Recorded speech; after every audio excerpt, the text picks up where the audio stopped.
It's time to take off your clothes, enjoy clothes-free living, and join us for Naked, Nudists, and Naturists. Welcome to Naked, Nudists, and Naturists, the show that celebrates clothes-free living for all. I'm your host, Frank Stone. And I'm your correspondent, Lisa Monroe, and I'll be reporting on all things within the naturist community. So it's time to get naked and join us. And enjoy clothes-free living on Naked, Nudists, and Naturists.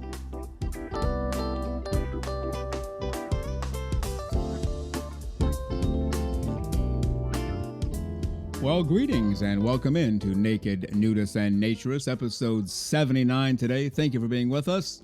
Hope you had a terrific Christmas. Looking forward to New Year's Eve, New Year's Day, and as much of that time clothes-free as possible. Everything is ready. The pool, the hot tub, the grill, the fruits and vegetables, the snacks, the desserts, the cold drinks, the hot drinks. We have a lot to get into today. Joe Rivas coming up in just a moment, the current president, the Florida region for AANR. Lisa Monroe will pop in. And then part one of my interview with Chris from MUDWALKERS. Glad you're here. Hope you're clothes-free for the hour. And now let's get to my interview with the very terrific Joe Rivas. We are headed toward Puerto Rico today. We're going to talk to the president of the American Association for Nude Recreation, the Florida region. Yeah, you heard that right. Puerto Rico, Florida. A lot of people don't know, but the region in Florida actually includes the Caribbean and Eastern Mexico. So let's welcome him to the show this morning, the president, Florida region for the AANR, Joe Rivas. Good morning, Joe. How are you today, sir? Good morning. I'm wonderful. Thanks for having me today. Well, thanks for being here. How's life treating you in Puerto Rico? That's your full-time residence right now, right? Correct. Beautifully. It's 90 degrees, and after I talk to you, I'm going to the nude beach. You know, I was thinking, and I mentioned this briefly to you before we started recording, you probably have the worst job in the world because as the president of AANR, Florida, you are forced to visit Florida, the Caribbean, and Eastern Mexico, where nudism, naturism just abounds very heavily. Sun, hot weather every day. What a terrible job, Joe. I'm glad you're doing it because it'd be hard to find somebody to do this job willingly, right? You know, it just blows. I have to go to Cypress Cove next week, and Yeah.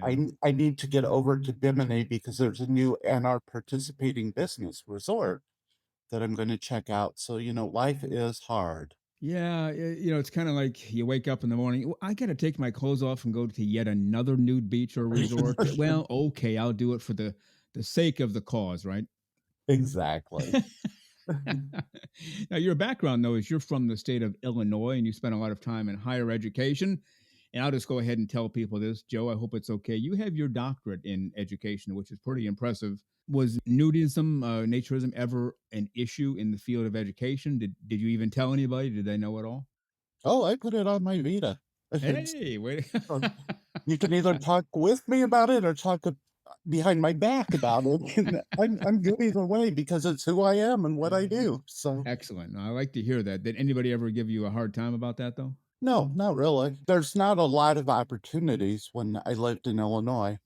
There's a club up by the Quad Cities, which is on the northwest part of the state. The only flack I got was from the club. Why not out more? But I had to earn the paycheck so I could go to the club. So Well, yeah. Go figure. That's exactly right. Well, I'm glad to hear that. I hear from educators a lot that they feel they have to keep it quiet because the administration, the school board might look down on them, and I guess they do in some areas because they don't understand what we're all about, right? Yeah, there's a lack of understanding, and that comes with education. Yeah, there's the whole stigma. We've talked about this a zillion times on the show. People assume, oh, Joe Rivas takes his clothes off every day. He must be doing some wild stuff. And it's like, no, I'm doing what you do, just a different attire, right? Yeah, exactly. So what's going on with the Florida region for the American Association for Nude Recreation? Membership going okay? Clubs doing well? And beaches? Anything you want to put out there? How you guys doing? Things are going gangbusters. Our new board we took our chairs in June, and we've raised revenue through membership to the level of last year. The association as a whole has had a series of downward trends. We've stabilized our enrollment and our membership, and now we're positioned for growth. and we're doing a lot of really cool things to attract and retain new members. One of which, Tampa Bay Free Beaches, is working hard to get a nude beach open near Tampa Bay. Yeah. So that'll bring great opportunities.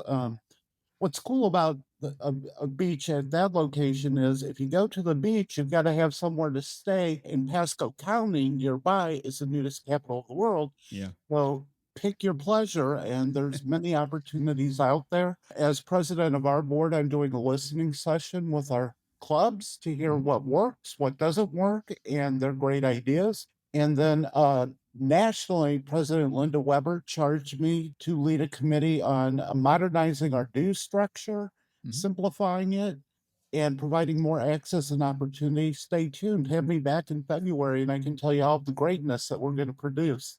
Oh, absolutely. You're welcome to come on here anytime at all, Joe. We'll certainly have you back about that. I know one of the things Linda Weber mentioned to me on this show several months ago was the whole idea of renewing a membership. That it would, she's looking to get an automatic renewal, so people don't have to remember and let their membership, drift away. And oh yeah, I forgot to renew 3 years ago or whatever. Is that still in the works? Something you can pull off? Yeah. It's Oh, called, good. we're going to call it an opt out program. So you'll automatically, the direct members will automatically get renewed Good. unless they go into the system and say, I don't want to be a member. So you don't have to bother with stuff like that. All you have to bother with is, where do I want to go be naked today? Yeah, yeah, well, that's great. I'm in a few different things, unrelated to naturism, things I belong to, memberships. So, like the NFL, the National Football League, I have a membership for their online thing, and I'm automatically renewed because if I weren't, who remembers, August 13th or whatever every year I have to renew? Nobody's going to remember that. So the automatic thing is great. Now they do send me a quick message, hey, we're going to renew you on August 13th, unless you opt out. And of course, I'm not going to. And we hope nobody opts out of AANR of Florida or AANR at all, right? Right. Yeah. And, also passwords. It's like, who remembers their password that they use once a year, right? Right. So Yeah. it just makes life easier for everybody. Oh, yeah. Well, on your website, AANR Florida, you have a couple of notes that I wanted to read. I don't know if you're responsible for this or somebody else wrote it, but technically you are responsible. You are the president. You're responsible for everything. Well, welcome to the position, Joe. Guilty as charged. But these are good quotes here. Social nudists appreciate the natural lifestyle for a variety of reasons. Members from diverse backgrounds treat each other with dignity and mutual respect, accepting each other for who people are on the inside rather than their physical size, shape, or condition. That should be printed and posted on every poster and every mountaintop in the world. What do you think? Amen, brother. Yeah, that just We, says it all. as a board, I've been on the board for 4 years, and we worked really hard on body acceptance issues Mm-hmm.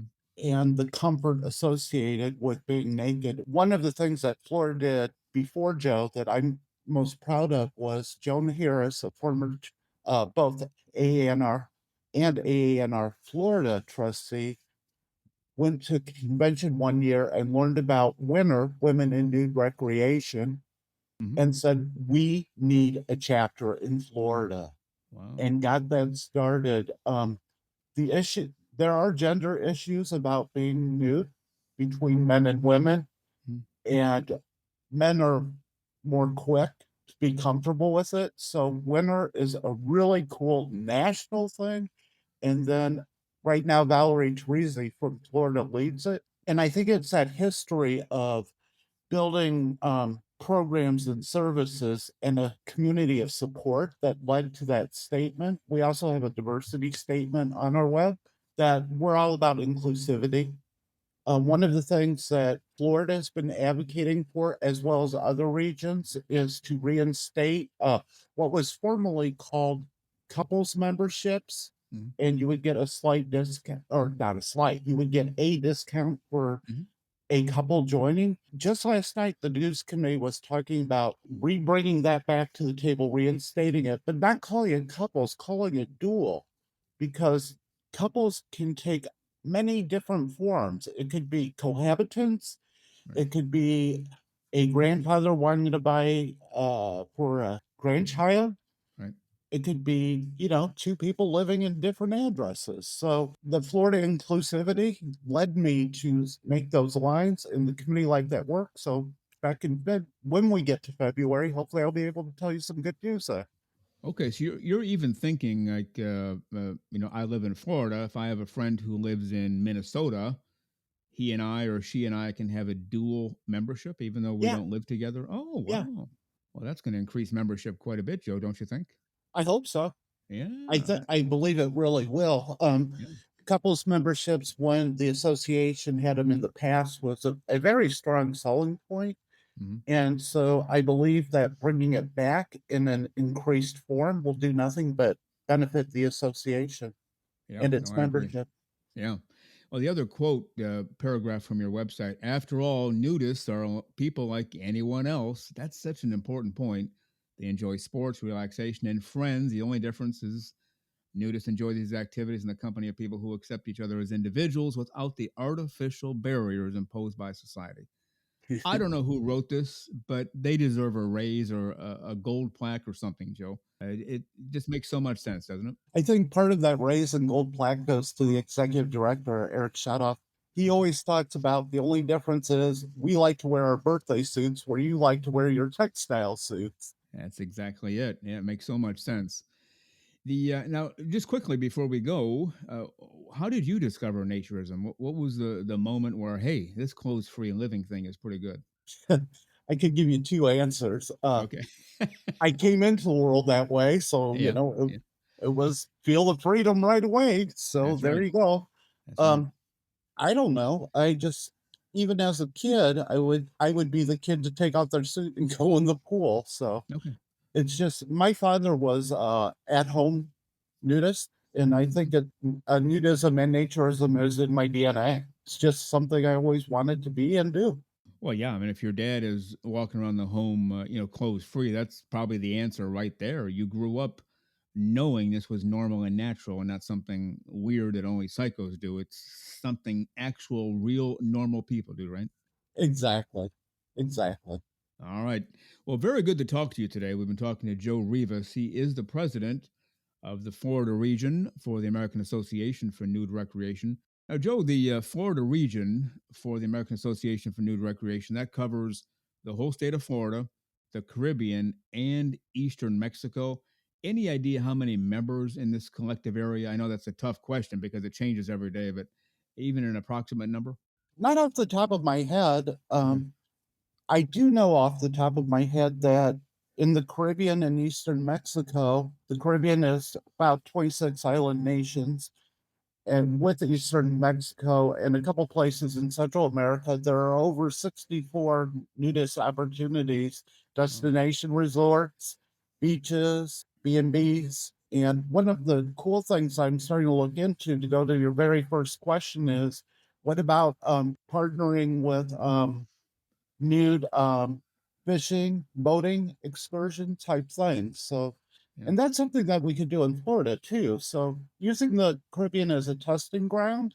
And so it's hard for me to give you an exact number because the number I get is a regional count. I don't get broken out by where people live.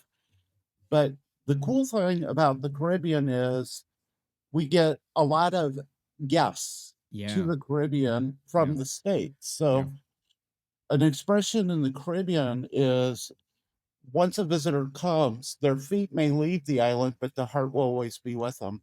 And That's a good way to so put it. Yeah. I say that NR has over 25,000 members, and I bet a huge proportion of them have been to the Caribbean or Florida. So Yeah. I'd say we have a huge membership. Yeah. Would you say, or has it been said that Florida is the unofficial capital of naturism in the USA? I believe so. I actually was Googling stuff the other day, and Pasco County came up as the unofficial nudist capital of the United States. So I think we win the prize because if Dr. Google said it, it must be true. Yeah, we always say that if it's on the internet, it must be true. And so and since it's good news in this case for us, we'll accept it as the truth and just move on from Amen. there. All right. Again, Joe Rivas, the president of the American Association for Nude Recreation, the Florida region. Joe Rivas, go out there and have a great close-free day, sir. We'll talk again soon. I'll follow the good doctor's orders. Thank you. All right. Thank you.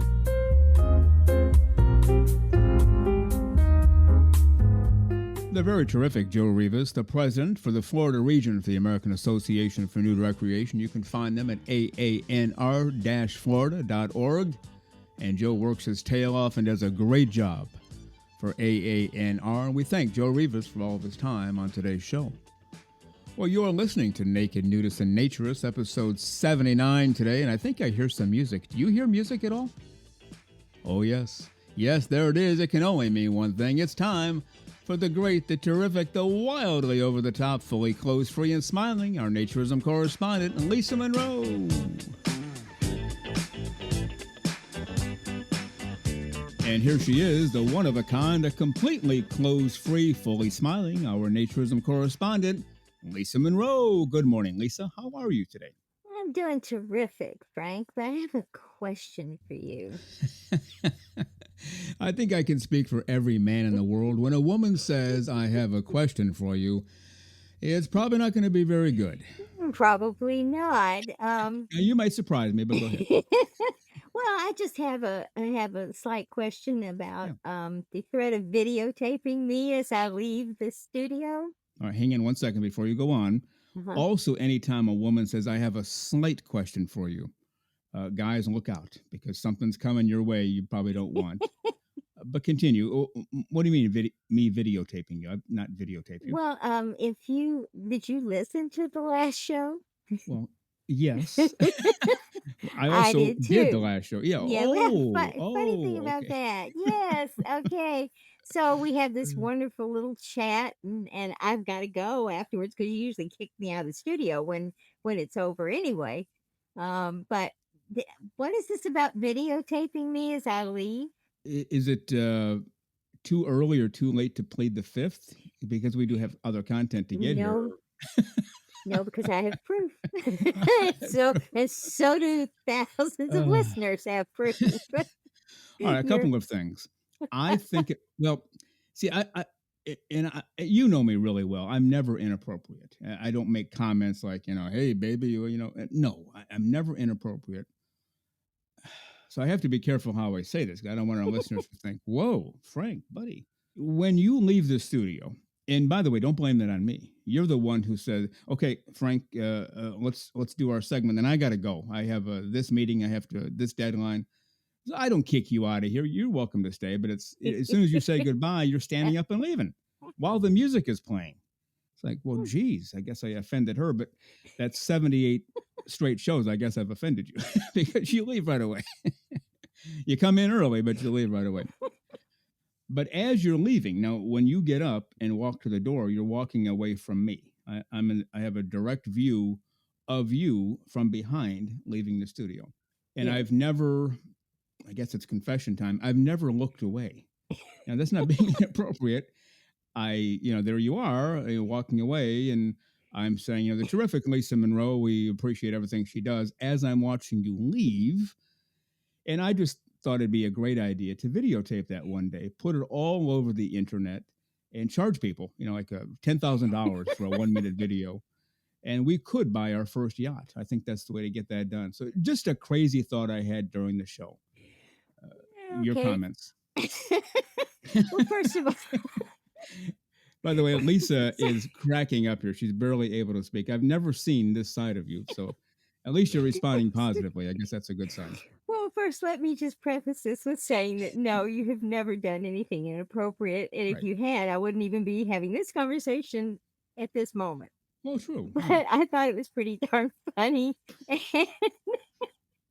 And I don't know, but the thing about the yacht sounds pretty interesting. No. I know you were kidding. I just wanted to get back at you a little tiny bit. Yeah. Well, plus it gives our listeners a visual. We are voices to most people. Most people don't know us personally. Well, Lisa's an actual human being, female humanoid, I guess I would call her, for lack of a better term. And I'm a male humanoid. Yes. And I watch Lisa as she leaves. I mean, really, again, not being inappropriate, I almost can't look away because as I'm talking into the microphone, you're on the other side of the microphone walking away. That is my excuse and my story, and I am sticking to it. Do you buy that? I guess I'm gonna have to. Okay. I believe you, Frank. I believe you. And that's nothing different than every guy in the world at the grocery store when he sees a woman, perhaps appealing to him, Mhm. walking down the aisle. They, men look. Well, women look too. Let's not, Well, I've caught you with a few glances. I just haven't pointed it out. And as listen, far as I know, you've not videotaped me, so I think we're okay. not yet, but but I will say this: if the reverse were true, Mhm. and I was behind the microphone and you were walking out, I'd watch you too. Yeah, it's just a normal reaction. Plus, as I really must reiterate here, I'm forced to watch you leave because you're on the other side of the microphone. If I turn away, then my voice will sound like this, kind of far away. Well, we don't want to do that to our listeners, right? So But of me looking course at not. you from behind as you leave, I do it for the sake of our listeners. And I'm sorry. And it is such an honorable thing that you do. Exactly. It's part of the job here to be a professional, and I do the best I can week in and week out. And today will be the 79th straight Saturday I've done that. So it's all in a day's work, and I'm willing to take a hit for the team. So I Well, think I I think hats tell off to you, me. I think hats off to you. You are just such a team player, and you give one for the Gipper. I mean, Yeah, whatever it takes. I think it's win one for the Gipper is Yeah, the it is actual one for expression. the Okay. Gipper. Uh, Okay. I'm a little discombobulated here right at the moment. Very obviously so. You're. I was wondering if somehow the sun was shining through the window in the last 5 minutes because your face is the reddest I've ever seen. You didn't come in that way, but you're that way now. So, No, I am probably a little red faced at the uh, moment. all right. Well, we have some actual content to get to. If you're okay with moving on, can we do that and get me out of trouble? Let's just move forward. I think it's wise. All right. As we've mentioned on the last several shows, we have a Patreon page. It's simply because we're turning down paid work to do this show, which we enjoy doing. And if you see fit, if you're able to do so and you enjoy the show, which we know you do because the numbers are huge, visit our Patreon page and give what you can. We'd appreciate it very much to offset the cost here. We'll never recapture what we're giving up. We know that. But whatever you can do, we appreciate it. And to that extent, on each show, we will thank some people who have become patrons. Lisa, we have a couple of people we're thanking today. Can you go right ahead? We certainly do. And we want to give a shout out and thanks to Ben and to Brian Mhm. who have joined, and we really appreciate it. Yeah, very much so. And some of our patrons have asked, please don't mention my name, not even a screen name or a fake name. Don't put it on your website. But I'm still a patron. I'm still a member of the Patreon team here at Naked Nudists and Naturists. So we won't mention everybody just out of respect for their request. But Ben and Brian, we thank you very much. And merchandise is flying off the shelves. Oh, I guess Christmas time, but you can get a New Year's gift for somebody too. We'll start a new tradition here: Naked Nudists and Naturists New Year's Eve Bash merchandise. I like that idea. What's the latest and greatest? It took a while, but I finally got the insulated mugs up and a insulated water bottle, and there are a couple of new items that we're looking at to put on. And again, like I said, I don't want to overdo it. It looks like we have a lot because I'm putting them both in Nature's Naked Nudist and Naturist, and label as well as the NNN Right. logo. So it looks like a lot more items than we actually have because we don't really want to do a heavy load of things for people. You only need so much, but we're trying to get practical things that people can enjoy using. So it's moving along, and really pleased with the response. And people always know what they want. So if you Yeah, list 100 million items and yeah, they're looking for a hat, they won't sift through. They'll just no, say, "Oh, there's the hat I want. Great, no, good to no. go." So And those caps are being very popular, so that's a good yes, thing. yes, and the mugs. You Yes, and I have a Naked Nudist and Naturist coffee mug, and uh, it could be me. It could be a psychological effect, but the coffee just seems to taste better out of this mug. What do you it think? truly does, Yeah. doesn't it? No, it really it's good merchandise, and it's quality, and so we're really pleased with the response and with what we've done so far. We tried to do it as best we could. So All right. Well, we tried to throw a naked New Year's bash together here in the studio. I don't think it's going to come to fruition, other than a small bash with the team here. But bringing other, some friends and other people. Just the timing is rough. A lot of people are out of town now, and but we'll try that again next year. But do you have any plans yourself for New Year's Eve? I'm not, other than what we've done normally. I'm not a huge big New Year's Eve party goer. I used to be years ago. Stay up till 3 or 4 in the morning, have breakfast, then crash. But Oh wow, yeah, not quite that way anymore. I really and truly do like just a quiet evening with friends at home and enjoy it. And yeah. I think it's the best way to do it. I used to work as a musician, Hmm. and oftentimes New Year's Eve gigs go to 4 in the morning. And so you're done at 4. Then by the time you pack up and get to your car, it's 5. By the time you get home, it's 6. And you've been up for, 3 gazillion hours. But those days are done. I'm usually in bed by 9 because, I'm here at 4 in the morning. So I got to get to bed. So Such a party animal you yeah, are, Frank.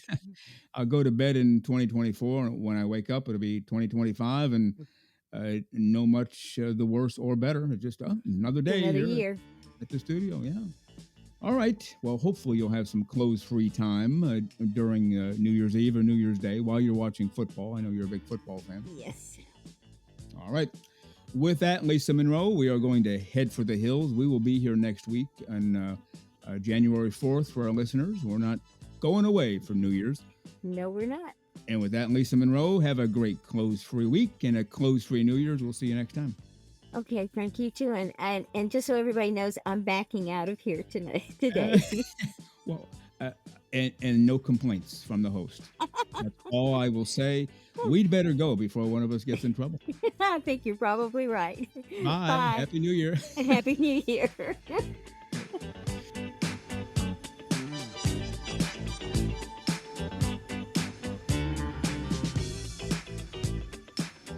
The very terrific Lisa Monroe. And yeah, thank goodness I didn't get in too much trouble there. We just have a lot of fun around here.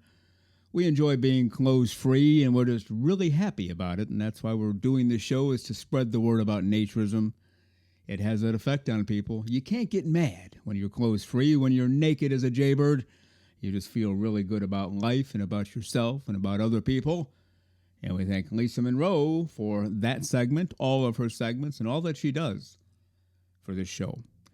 Just a reminder, we are the official podcast for the American Association for Nude Recreation. Are you a member? If so, terrific. If not, you can become a member right away. Just go to AANR.com, follow the navigation, and you will be a member today within moments. How about that for a deal? Well, let's get to part 1 now of my interview with Chris from MUDWALKERS. He was on the show before for a brief interview. Now we have the full-length one, part 1 today, part 2 next week. All about Christian Naturism. He hosts a video show, a vodcast. He does a podcast show. Let's get to it right now. Part 1 with Chris from MUDWALKERS. We are headed to Louisiana today. We're bringing back a previous guest for a longer interview today. He has much to say about the world of naturism, and more specifically, I suppose, Christian naturism. Is it okay to be nude? Well, most people will tell you no. If you're a Christian, you'd better wear 18 pairs of pants and 25 shirts just to be safe in case something rips along the way. And this gentleman is here to tell you that's not what it says at all. So let's bring him to the show this morning. You already know who he is. He's all over the place. Chris, also known as Mudwalker, MUDWALKERS, his show. Let's welcome Chris from Louisiana. Good morning, Chris. How are you today, sir? I'm doing very well, Frank. It's good to be here. You too. Good to see you again. Thanks for coming back on. We have so much more to talk about based on the last interview that we did. Why don't you just take a moment, update our listeners what in the world's been going on with you, and then we'll dive into more specifics. Well, the channel's been growing. We just hit 2,600 subscribers, which is, not a huge channel, but considering we were stuck under 1,000 for a long time, Yeah. hitting 2,500 is a big, big step. And hopefully we keep growing. Patreon is growing, which helps to fund what we're doing here at MUDWALKERS. Hopefully we can get the message out in even bigger, better ways in the near future. Yeah. You are definitely all over the place. We saw your Patreon page. And last time we talked about the differences between YouTube, off on one side, and then other platforms on the other side. Yeah, YouTube does not allow nudity. Is that correct? it's complicated. Yeah, right, right. What they tell you is that if the nudity is not intended to be sexually gratifying, or if it's educational, then the nudity is allowed. Now, because my content is educational and not sexually gratifying, technically, it's permitted under the rules. The problem with that is that they have not instructed their AI very well in distinguishing between educational nudity in certain areas and sexually gratifying nudity. So when I'm just like up on the screen talking, it looks to the robots like it's sexually gratifying when actually it's not. That's why this is educational, is because I'm trying to educate people that just talking on screen is not sexual. But the bots are taking a while with that. Technically it's allowed, but it's complicated. Now, who ultimately makes that decision? You mentioned AI, but somebody has to program that. You're on screen, and we've seen a number of your videos, fully nude. Everybody can see everything, but at no point ever, not even close, not even a billionth of 1 percentage point, do you get sexual or hey baby, and look at me. It's all truly about Christian naturism. You and I know that. Other people know that, but do the people at YouTube know that? And if so, how do they make that decision? You asked a minute ago who ultimately makes that decision, and that's one of the biggest problems with YouTube is we don't know. We have no idea. They keep everything behind a big black curtain, and we have no idea what goes on back there. And if you call like helplines and things, you can't actually get a human being at YouTube. It's all, you only have access to like chat rooms or robots. And my suspicion is that it may be that none of those are actual humans. But how, in terms of how they instruct the bots and things like that, we can't really know that either, because obviously they're going to keep their software locked up pretty tight as being the largest, video search engine in the world. Yeah. Well, what do you think about this? This is something we've noticed along the way over the last several years. There are people like you, fully pure in naturism, Christian naturism, clothes free for all the right reasons, as we like to say here.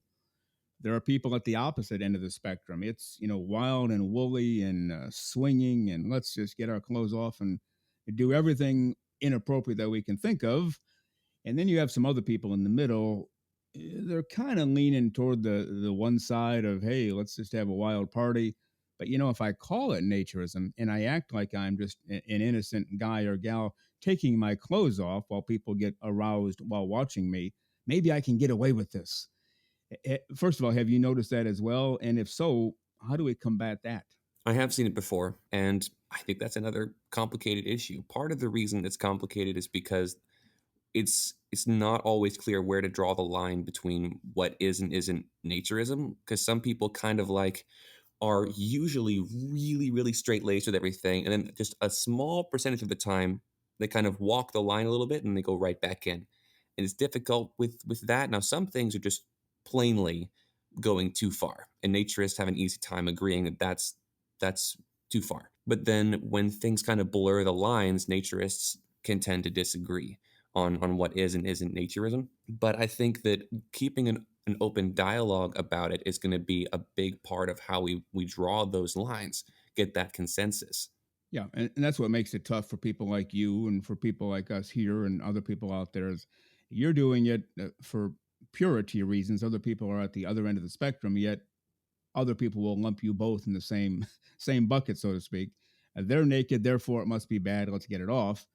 A bunch of people out there think that way too, don't they?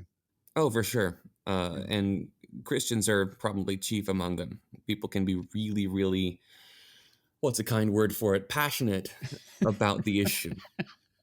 That's an extremely kind word. I had other words that came to my mind. Oh, we could get off on a tangent and be talking the next 6 hours and never get back to naturism about people who I'll just call, for lack of a better term, and as you put it, using a kinder term, they play at church. They play at religion. It's, oh, yes, I go to church every Sunday. I look good. I sit in the front row. I make sure I write my offering check in front of everybody so maybe they can see the zeros I tagged in there. I am such a great person. Just look at me. And then they break out into song, how great I art instead of how great thou art. They just look at me. I'm a special human being. And I've dealt with a number of those people to the point I don't think I ever want to deal with another one. And I'm guessing basically the same in your situation. Yeah, there's a lot of fake Christians out there, just like there are a lot of fake naturists out there. Because someone will show up to a naturist resort and say, "Hey, I'm a naturist," and all these things, and they have jewelry in all the wrong places, or they'll wear straps in all the wrong places. They'll say, "Hey, enough of me is exposed. I'm a naturist, and I'm here to do naturist things." Meanwhile, a true naturist can kind of see through that. Yeah. Yeah. Well, yeah, and that's the advantage that we have. It's not something we even have to study for very long. We can tell at an instant, okay, this guy is just he's one of those, not one of these. And again, that does make it tougher for us because we're doing it for all the right reasons. And you get some knucklehead doing it for all the wrong reasons. And then people want to shut us down. Well, we saw this guy doing wild sexual things. You're probably going to do the same stuff. So let's just put our clothes back on, right? Yeah. Yeah. I love to whenever Christians come at me with stuff like that, with like, well, what if someone does try to make it all sexual? What do you do then? And I ask, what happens when a regular church becomes a cult? Yeah. You just say it's not true Christianity anymore. You abandon it and you let the people get out of it. You try to help people out of it. But you don't call Christianity off as a movement because a section of it turned into a cult. Yeah. We don't call off hospitals just because one hospital turned out to be corrupt and had bad practices. You don't end hospitalization. You don't end hospitals as an idea. You get rid of that one hospital. But as soon as naturism has a couple of bad apples, people just want to get rid of the entire thing, even though that's not what we do with literally anything else.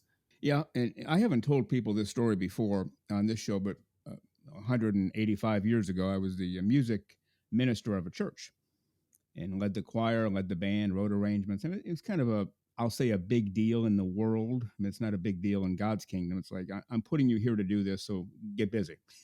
Yeah. Sitting back and admiring my work.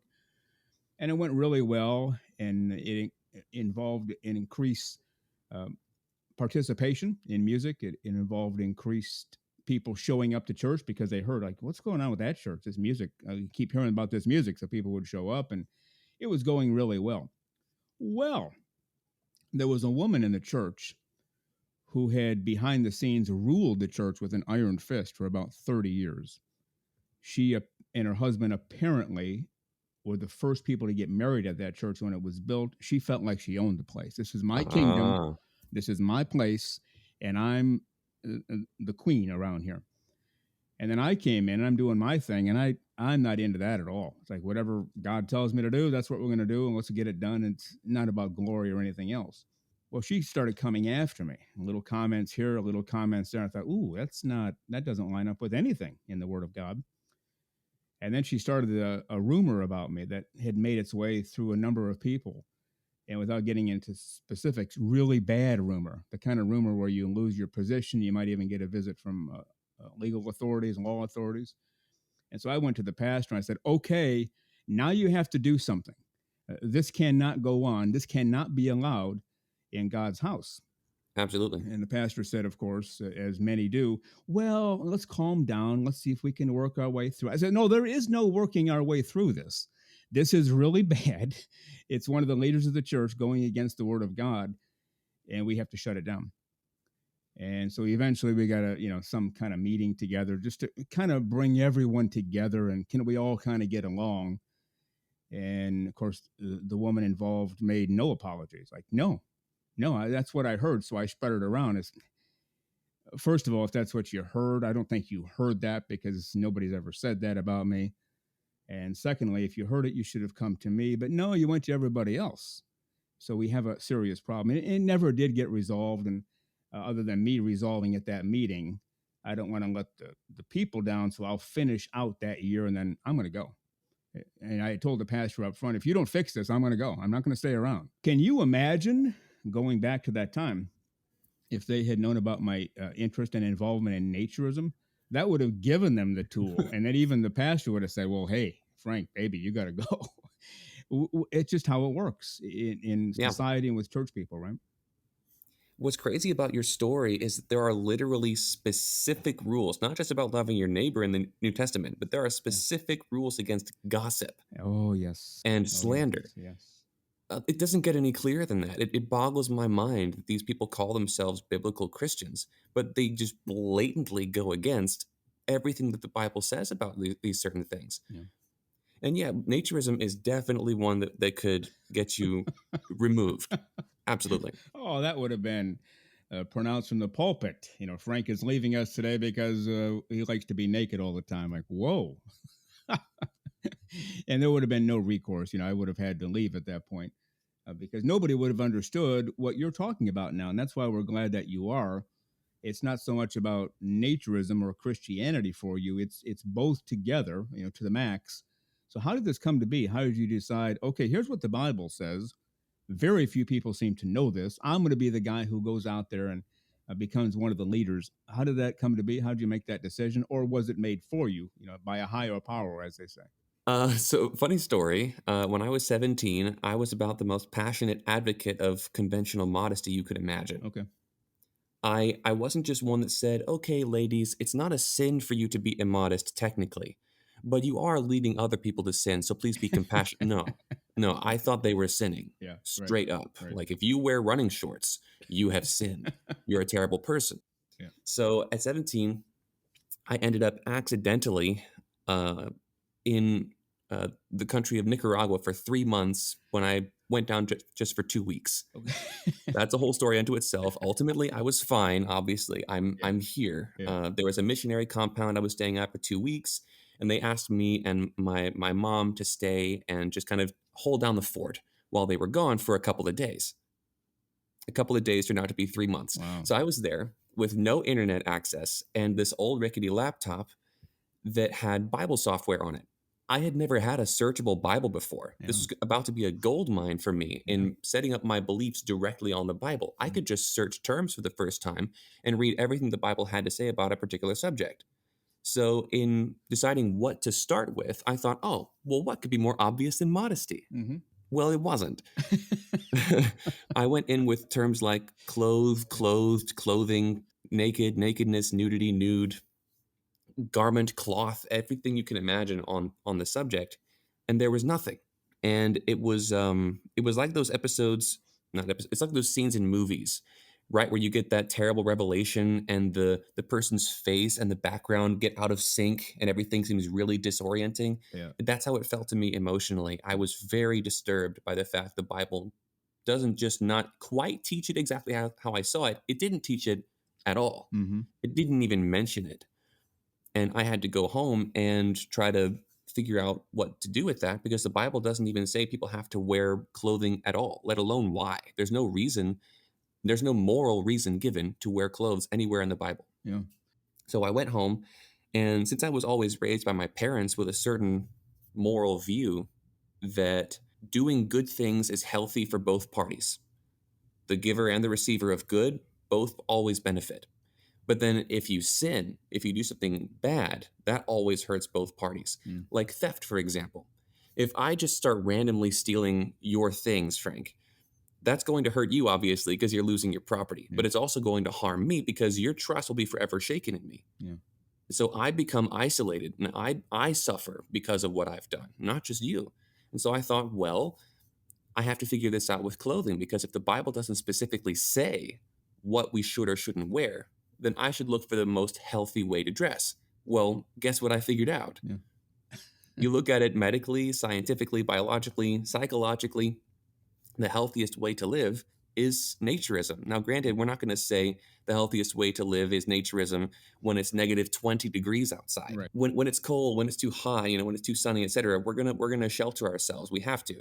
But when the weather is decent, by far the healthiest thing for you to do is just to not have anything on. We already know this about helmets, gloves, boots, and sweats in the summer. We don't do that. We know that it's the healthiest thing for us to have our skin exposed to fresh air and sunshine. So when I figured that out, I had to do some more digging, and it was after that that the even deeper goodness of naturism made itself apparent to me, and it was through that God ultimately let me know that this was something I needed to do with my life. Okay. Well, yeah, that makes perfect sense. And you mentioned naturism being clothes-free. Whatever word you use is the healthiest way to go, but that's the healthiest way to go in every aspect. Physically, and we can talk about that for a moment. Mentally, emotionally, psychologically. And I've noticed, and I've mentioned this before on the show, I've never seen an angry, clothes-free person. No matter what happens, you're sitting at the pool, Some kid jumps in the pool, splashes water over you, and you have a suit on. You knuckleheads, where are your parents? You bunch of losers, and I'm going to sue you. And Yeah. but if you're at a nudist resort, nude beach, or in your backyard with clothes-free people, and you get splashed, like, hey, hey, Billy over there, try to keep the water down if you don't mind. Anyway, anybody ready for another iced tea?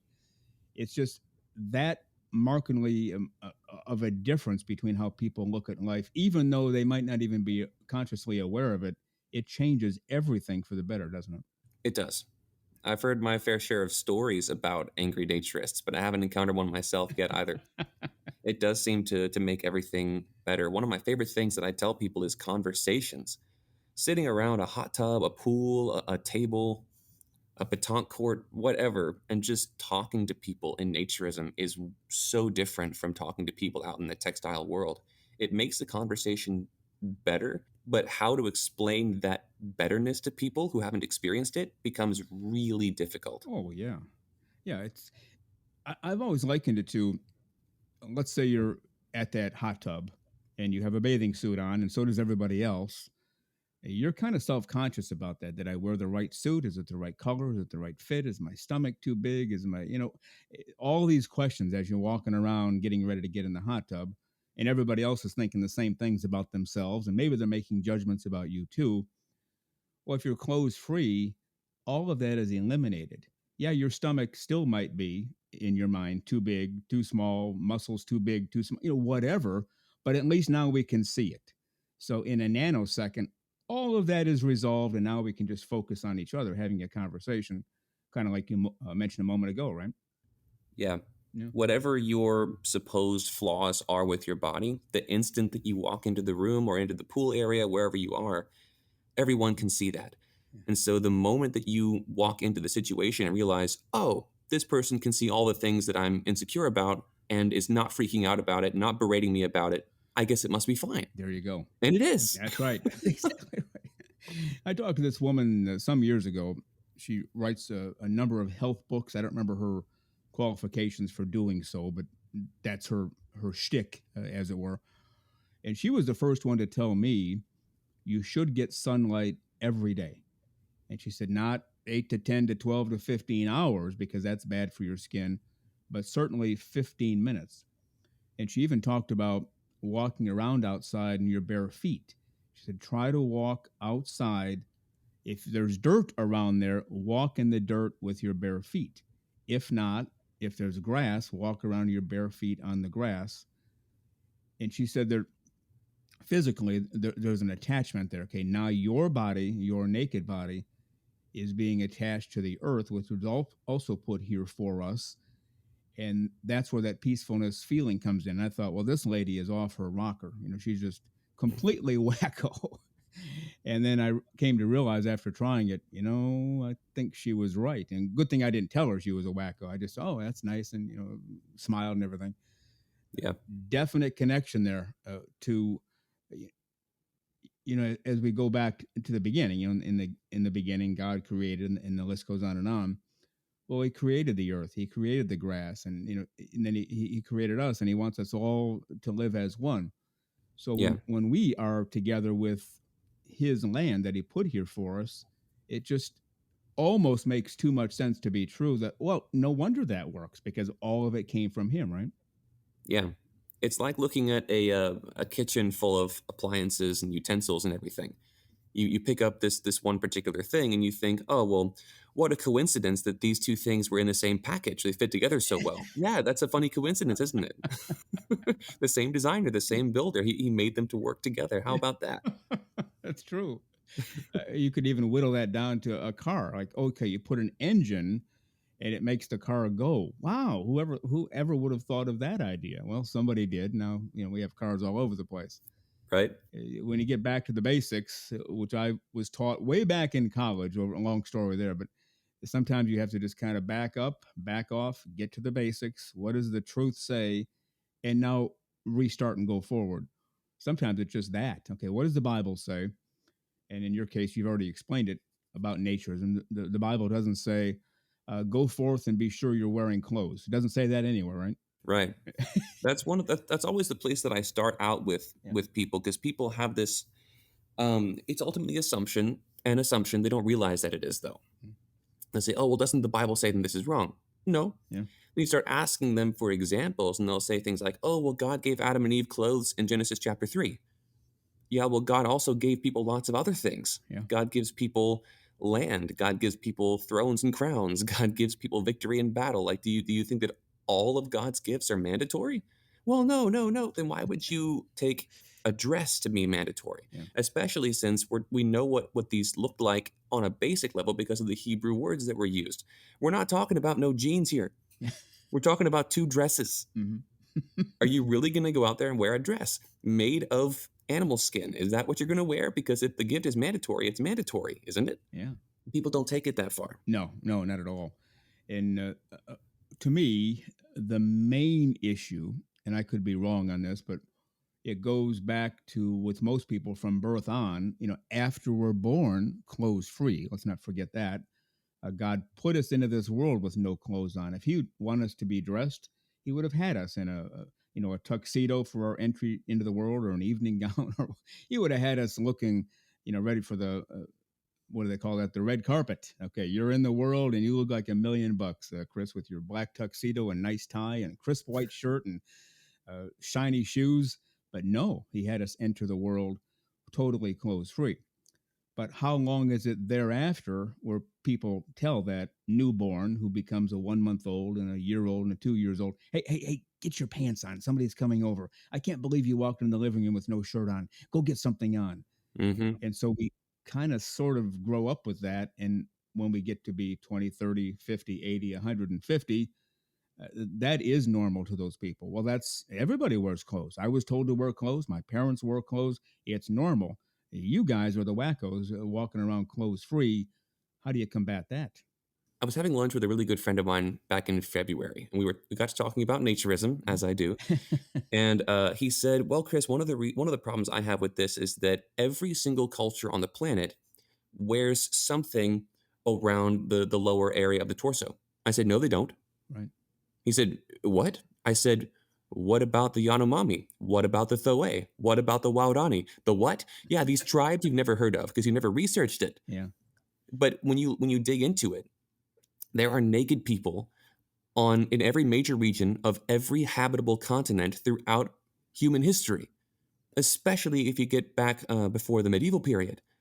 We're talking about, and especially like colonialization. And you start listing through some of them, and people start going, "Oh, I think I kind of remember that one from school." Okay, you've got naked Indians, if you want to call them that, Native Americans all over North America. We've definitely got them in Mexico and Central America. South America has the Amazon. We all know that one. But then you have the naked tribal peoples in. Sometimes they were present in the UK. They were present in continental Europe. And then you have the Greeks and the Romans, who everyone knows had things like the Olympics. Right. And then all over Africa, need I say more? Right. And then, but a lot of people don't know that in the Bronze Age, in the Middle East, where Israel was, by the way, there was a lot of public nudity there as well, and even in ancient Asia. And then you get down into places like the Philippines or Australia or New Zealand or the other Pacific Isles, and people already know about the naked people over there, and suddenly we are out of continents. Yeah. It's everywhere. But people don't think about it. When people say, "Oh, well, just humans have this instinct to wear clothes." Oh, that's interesting because there isn't a single human culture that's ever been discovered where murder was allowed. Right. Right. But there are lots of cultures where nakedness was allowed without any issue at all. It's amazing how that works. And, as a Christian naturist, which you are, you're going to take some hits for that, because I've dealt with this too. When you mention this to people, they say, well, that doesn't say that in the Bible at all. You're full of baloney, you're making stuff up. And then you actually have to go to the scripture and show them, not just read it to them, but here, read this verse right here and tell me what you see. And of course, they get that look on their face like, oh, I didn't realize. Well, wait a minute. And then Yeah. they get confused. But if you don't have that opportunity to explain that and show them, then you're going to take some hits. And we had later in 2023, Pastor Jim on the show. I think everybody knows who that is. Currently living in Texas, was a pastor of a church for a long time. Discovered naturism totally, I'll call it totally by accident. I think we know in God's world there are no accidents. He put Jim in that place at that moment. somebody wanted him to convince somebody else that being clothes free was totally sinful and wrong. So he said, "Yeah, I'll take that on, but give me some time. I want to study the Bible, make sure I have my verses in order, so I can make the big push." And as he read about all of the reasons why being clothes free was wrong, he realized he couldn't find any, and he Yeah. found tons of reasons in verses why not only is it allowed, it's encouraged, it's expected, it's been going on since the beginning of time. And I heard him on another show recently where he was talking to the host, and he said he was the pastor of this church and he lost his position. He was kicked out of being a pastor because of his views on naturism. Now, he didn't, as far as I know, I mean, he didn't say one way or the other. I don't think he showed up on Sunday morning with no clothes on to preach, but they knew that he was into naturism. They knew that he was promoting it as God's way, and he lost his position. I don't know if he ever got another position in the world of being a pastor at a church. With that in mind, anything similar to you? Are people after you? Are people saying, "Hey, Chris, we thought you were a level-headed guy. I don't think I can hang around you anymore. We don't want you here," and so on and so forth? Anything like that? Well, I can't get into specifics a lot, Mhm.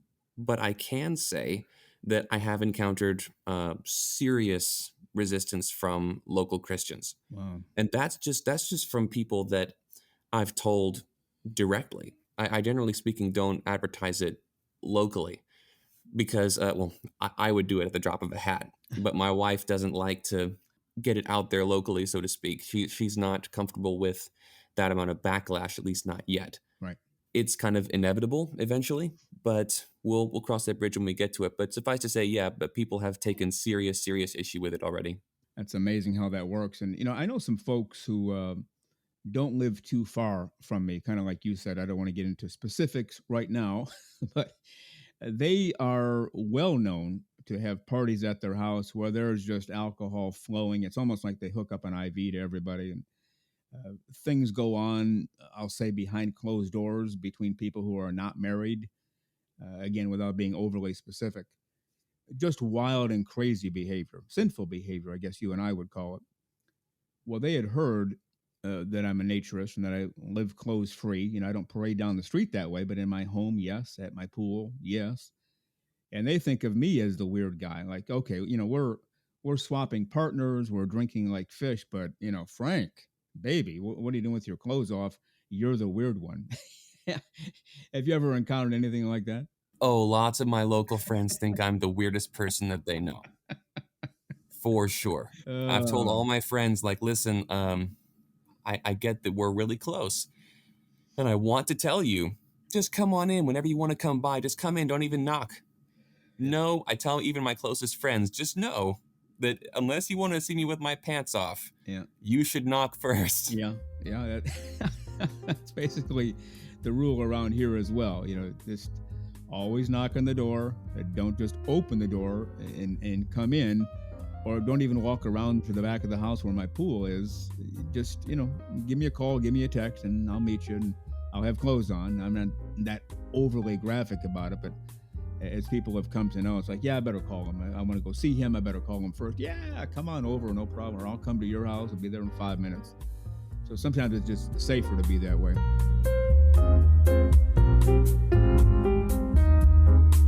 The very terrific Chris from MUDWALKERS does his own podcast, does a vodcast, video shows all about Christian naturism. Check him out.